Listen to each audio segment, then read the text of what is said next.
Bien, y decíamos, el otro lado de la pandemia, no solo de coronavirus enferma la gente, está yendo a los consultorios o por miedo no va, se están dando que chequeos que se tenían que hacer no se estaban haciendo, ¿están notando eso? Mira, una de las principales consecuencias que estamos notando, y esto lo digo desde el punto de vista personal y desde el punto de vista también de haberlo analizado en la emergencia, en lo que son una comparación de los motivos de salida de este año, el trimestre marzo, abril y mayo versus el mismo trimestre del año pasado, donde ha habido una demanda muy baja de enfermedades respiratorias comparado este año con el año pasado. Y también se verifica en el consultorio. En el consultorio, claro, creo que las cuestiones ligadas al distanciamiento,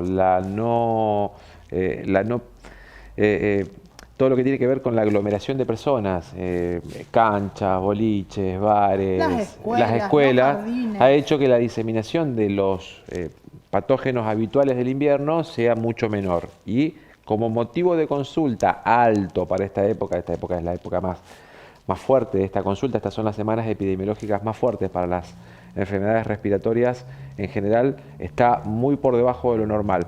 La gente sigue consultando, me parece que está bien, la gente no ha dejado de lado pensar en el cuidado de su salud, esto que hablaban los chicos recién, que tiene que ver con la parte física, y lo hablábamos recién con el profe, mantener todos aquellos procesos de rehabilitación, porque tenemos muchas personas que están con procesos crónicos de patologías o de recuperación de patologías que necesitan la asistencia de un profe de educación física, del kinesiólogo.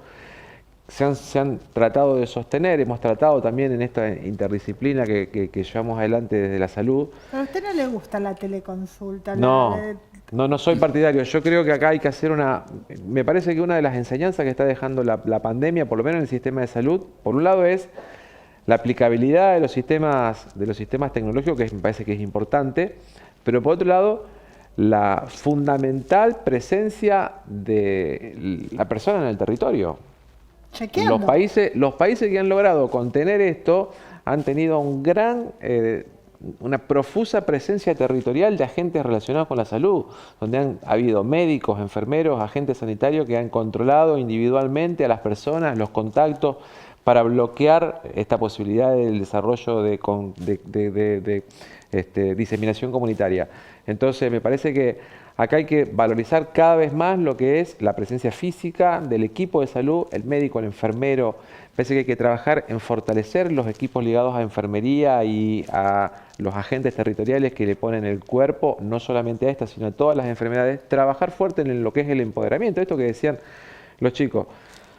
Tener tiempo libre, la gente ha hecho que no saber qué hacer con el tiempo. Y al tener tiempo libre y no saber qué hacer, comen, no hacen actividad física. Entonces, trabajar mucho sobre eso, sobre una reeducación de la utilización del tiempo libre, mejorando los hábitos dietéticos, mejorando los hábitos físicos. Y para eso sirve la cuestión tecnológica, pero es fundamental la presencia cara a cara de los que podemos darle alguna recomendación a las personas. En este caso es al revés. Los profes se le ingeniaron y a partir de las tecnologías le armaban ciertas rutinas a los alumnos, a quienes concurrían. Sí. No, nada, pero al menos... por lo menos sí, fue una manera de mantenerse en contacto y de llegar y tratar de facilitarle a nuestros alumnos la posibilidad de que sigan con nosotros, más que nada porque los conocemos. Entonces sabemos qué es lo que necesitan y sabemos que yo lo que vi también una proliferación de mucha gente recomendando, mostrando ejercicios. En mi vida todos aprovechaban esto. Terrible. Todos los empíricos. Sí, porque es un negocio para muchos, entonces está bien, pero yo también siempre sugiero y siempre lo hice más allá de esto, de poder respetar los pasos, consultar con su médico, a ver en qué condiciones está para hacer qué tipo de actividad física e ir a un lugar donde haya un profesional que lo controle, que le planifique y que lo guíe. No hay nada como que el profe te diga, estás haciendo mal el ejercicio, que sabes que se lo tenés que hacer distinto. Entonces, digo, en esto la humanidad también nos pone de manifiesto la importancia del rol de cada uno, porque el que sabe hacer una cosa no sabe hacer otra y se necesita de las personas y de la cercanía. Pero decíamos, vamos a ver cuál es la foto de Latinoamérica en virtud del coronavirus y por eso ya lo tenemos al analista internacional, a Gustavo Segre, que se suma en esta tarde de jueves. Gustavo, buenas tardes desde Brasil, ¿cómo estás? Bien, muy bien. Aquí en la ciudad de San Pablo, un día con un poquitito de sol, 20 grados de temperatura, así que estamos ya trabajando, como ven, corbata, traje, produciendo y con datos del COVID que son naturalmente molestos, porque hay gente que se contagia y gente que fallece, pero siempre me gusta analizar las cosas desde otra perspectiva, con el pensamiento lateral de Edward de Bono. Así que cuando quieras te cuento la otra parte del COVID-19 en Brasil. Contame la otra parte de la pandemia, porque estamos del otro lado de la pandemia, aquí se llama el programa, así que nos viene bárbaro. Pero vos sabés que cuando uno empieza a analizar los datos y vos ves que 24 horas por día toda la población tiene cantidad de contagiados acá, cantidad de contagiados allá, muertos allá, dices, wow, el mundo se está destruyendo. Empecé a hacer análisis diferentes. Tomé los datos de un portal aquí de Brasil que se llama transparencia.registrocivil.org.br. ¿Y qué es lo que tiene este portal de diferente? No son informaciones que sube ningún gobierno, son informaciones que se recaban a partir de partida de nacimiento, de los niñitos que nacen, que los familiares registran para que tenga su número de documento y piense en Ciudadano Más Brasil, de los certificados de defunción, que se llaman atestados de óbito. Con lo cual, familiar que registra en el cartorio, en el escribano, que alguien falleció para poder hacer todos los trámites de cancelación de todas las cuestiones vinculadas al fallecido, eventualmente pedidos de pensión y todas las cuestiones de herencia. O sea, no hay intervención del gobierno. Por eso hace que estos datos sean más transparentes.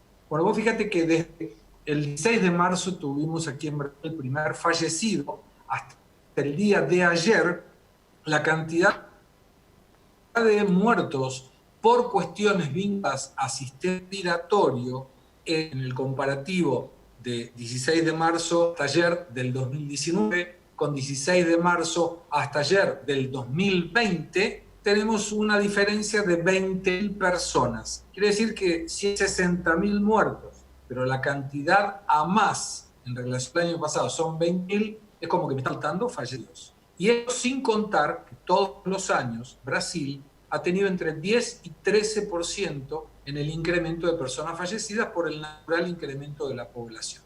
Sin analizar eso, voy a ver qué fue lo que pasó. Entonces tomo los fallecidos por neumonía, por insuficiencia respiratoria aguda, por SRAG, y me da que toda la gente, o gran parte de la gente, que históricamente fallecía de neumonía, por ejemplo, en el mismo periodo del año pasado daba 70.000 personas, este año fallecieron 5.000. Quiere decir que hay 25.000 personas que todos los años morían por cuestiones de neumonía, que este año mueren por COVID. Pero el dato más crudo es el mes de junio, porque fue el mes en que más fallecidos hubo de COVID-19, y cuando analizo, y lo tengo aquí delante mío, datos del 2019, 1 de junio hasta el día 30 de junio del 2019, la cantidad de fallecidos por problemas respiratorios es 108.278. Y cuando tomo este año, la lógica debería ser los 102.000 más los que murieron este mes de COVID-19. Y acá viene lo sorprendente. Murieron 92.381 personas. Quiere decir que hay 16.000 personas que este año murieron menos en relación al año pasado. Y ahí la duda es, ¿por qué esto ocurre? Y le pregunté a científicos. Y me dijo, ¿por qué hay una diferencia muy grande entre morir con COVID-19 y morir por COVID-19? Cuando alguien fallece por temas respiratorios, se le hace el hisopado. Obviamente a la autopsia. Y cuando la autopsia te da que la persona tenía COVID-19, inmediatamente se lo coloca como un fallecimiento vinculado al COVID-19. Pero esto no quiere decir que se haya muerto por motivos del COVID-19. Y eso es lo que explica por qué Brasil en este momento no le está teniendo miedo al COVID, ha empezado las actividades económicas. En Brasil cada región tiene su autonomía, no es el presidente Bolsonaro, contrariamente a lo que se cree en todo el mundo, que determina si hay más rigidez con más flexibilización en el aislamiento social. La Corte Suprema de Brasil determinó que no es constitucional tener que pedir permiso al Estado para salir a la calle, y acá es un aislamiento social que en San Pablo en este momento se cumple al 40%, o sea, hay 60% que están de sus casas, y coincidentemente también no. Desde el momento que abrieron la economía, obviamente la actividad económica mejoró muchísimo. En el mes de mayo creció la actividad industrial el 7%, y en San Pablo, uno de los hospitales de campaña, Pacaembu, a 100 metros donde estoy en este momento, cerró por falta de pacientes. Y la cantidad de hospitalizaciones de 350 por día bajó a menos de 10, y la cantidad de fallecidos está bajando también. No obstante que el lunes que viene abren bares, abren restaurantes, puesto con protocolo sanitario, hay obligatoriedad de usar máscaras, pero es como que el país no paró, porque además muere muchísima más gente de otras cosas que de COVID. Muy claro, Gustavo, tu participación acá en el otro lado de la pandemia. Ahora nos quedamos aquí a debatir toda esa cantidad de datos que nos compartiste. Muchas gracias. Gracias a ustedes, sigan muy bien. Bien, doctor, toda la descripción para hablar de lo que veníamos hablando con estos datos desde Brasil. Sí, me parece que acá hay que analizar muchas cosas.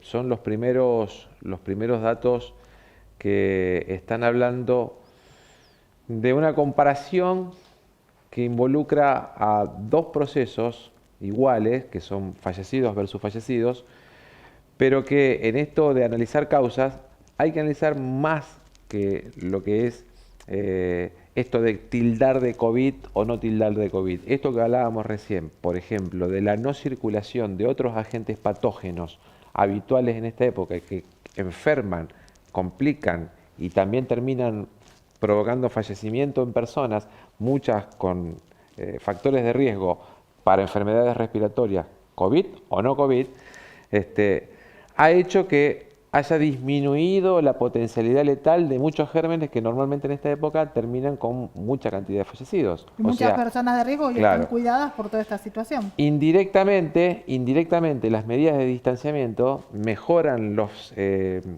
números del COVID, como también mejoran los números del no COVID. El otro día un profesional decía que también se están registrando en los lugares en donde hay menor movilización de personas una mejora en los indicadores ambientales de contaminación, que redunda también en un proceso de menos riesgo de enfermedad respiratoria por la polución ambiental que involucra la cuestión respiratoria, y también menos riesgo de complicación de enfermedades respiratorias y potencialmente de fallecimiento. Vamos a otro ejemplo, la cantidad que se está analizando también en este momento, la cantidad de personas que fallecen por accidente de tránsito, al haber menos circulación de personas, también disminuye, siendo que en el mundo, y en Latinoamérica fundamentalmente, tiene una tasa de incidencia altísima. En Argentina mueren aproximadamente por año entre 6 y 7.000 personas por accidente de tránsito. Seguramente este año, que hubo mucha menos cantidad de autos, mucho menos cantidad de motos, mucho menos cantidad de ciclistas y mucho menos cantidad de peatones, la cuenta final en el año va a ser menor de fallecidos por accidentes de tránsito. Por lo tanto, digo, esto es una película. Nosotros estamos hoy en el primer capítulo.